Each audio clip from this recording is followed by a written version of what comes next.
The sky hangs heavy with oppressive gray clouds, mirroring the suffocating pressure closing in on Light Yagami. He is walking side by side with Naomi Misora, the woman who holds the key to his absolute destruction. To any passerby, they look like nothing more than a polite student and an older acquaintance sharing a quiet stroll through the city, but internally, Light is in a state of controlled, cold-blooded panic. He has already secretly written the name she gave him, Shoko Maki, into a scrap of the death note hidden in his watch, and as the seconds ticked by, nothing happened. She lied to him. For the first time, Light has been outplayed by a human's sheer caution and survival instinct. As they draw closer to the police station, every footstep feels like a hammer blow against the pavement. Light knows that the distance between him and a prison cell is narrowing with every meter they walk. If she reaches those doors and speaks to the task force, the connection between the bus jacking and his presence will be solidified, and his life will be effectively over. He forces himself to stop, turning to her with a look of feigned concern and a perfectly crafted mask of sincerity. He plays his final, most desperate card. He tells her he is a secret member of the task force himself, working directly under the mysterious L.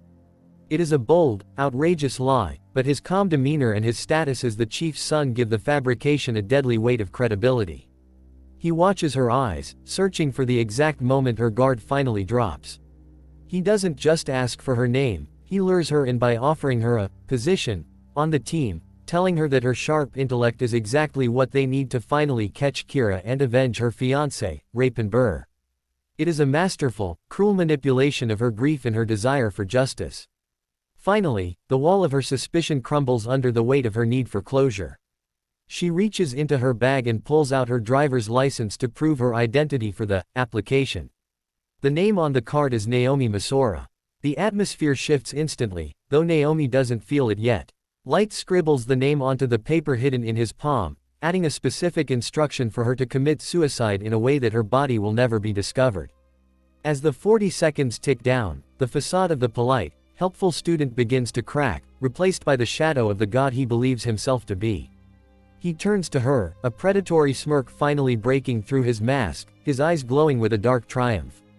He leans in and asks with terrifying casualness, "Why are you looking at your watch?" The realization doesn't have time to fully set in before he whispers the truth into the silent, cold air, "Because I'm Kira." Naomi's eyes go blank, her consciousness submerged as the power of the note takes hold of her mind. Without another word, she turns and walks away into the thickening fog, moving toward a secluded, lonely spot where her story will end in silence and her body will remain a mystery. Light stands alone in the rain, watching her figure disappear into the gray mist until she is nothing more than a ghost. He has survived, but the victory is hollow and dark. He is no longer just a boy playing with a supernatural notebook. He is a monster who has extinguished one of the world's most brilliant lights simply to save his own skin. He turns away, the umbrella shielding him from the rain, as the world remains entirely unaware of the tragedy that just unfolded in the middle of a crowded street.